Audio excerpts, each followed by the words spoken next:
Hey guys, welcome back to Rudder Innovations and our boat remodel project, where today we're going to be installing the carpet, seat, console, and side skirting. Here we go.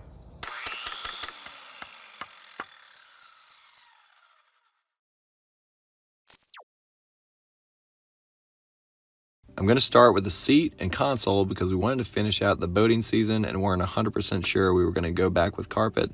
But if you know you're going back with some type of flooring such as carpet or vinyl, it'd be ideal to install that first. I thought it was going to be too slippery to walk on without adding texture, but it wound up being fine with just the combined texture of the 1708 and the roller. It'd be great for a fishing boat, but for our purposes, the wakeboard and kneeboard were sliding around too much, which is why we're deciding to go back with carpet. After placing the console and seat where I wanted them, I marked the floor with a permanent marker where the screws would be installed. To ensure the Akume plywood flooring didn't split, I pre-drilled every hole prior to installing the screws.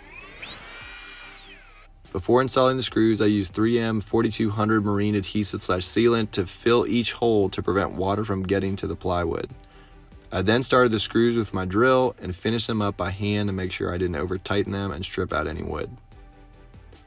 After the boating season was finished, I removed the console and seat so I could install the carpet. To remove the console, pull the pin that clips in your steering cable, then you should be able to turn your steering wheel to back it out of the steering column. Our boat is relatively simple with minimal electronics, but you should definitely take a picture or two when you're undoing everything to make sure that you put everything back how it was. It can be a pain to remove the entire console, but I wish I had done it sooner when I was refinishing the entire floor. I reinstalled the screws flush with the floor so I would know where the holes were and made sure that the floor was extremely clean prior to installing the carpet. Next, I started my dry fit to make sure the carpet was cut to the proper size prior to putting down my floor adhesive. All right, we got our new carpet laid out. You can see it's running right to the edge right here.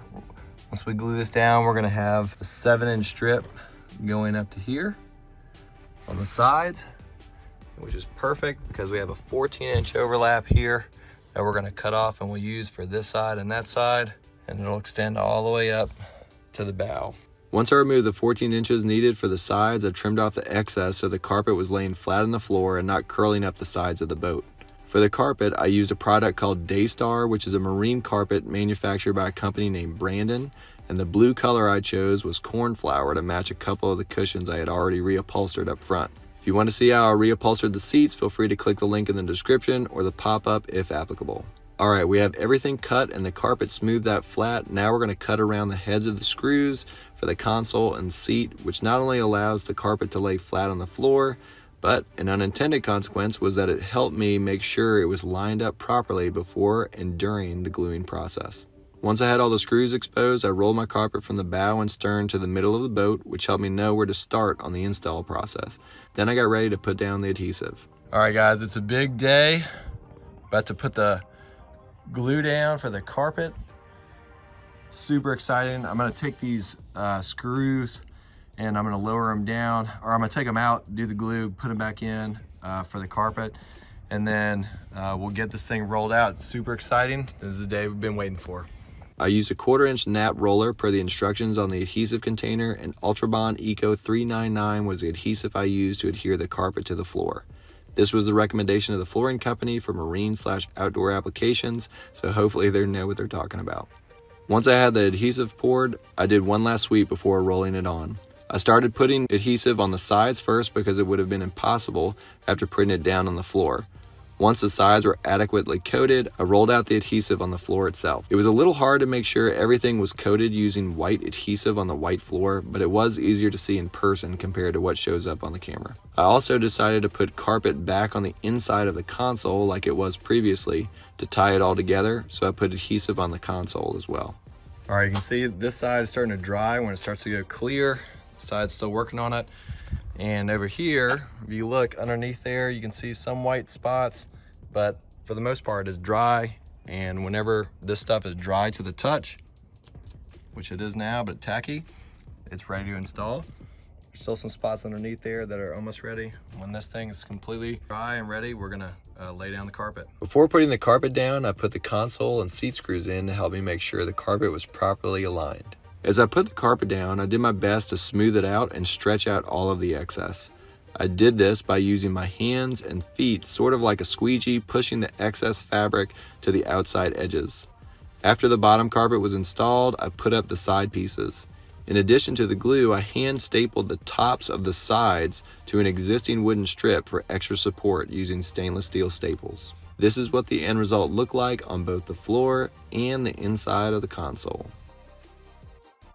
Once the floor was finished, it was time to get the side skirting done.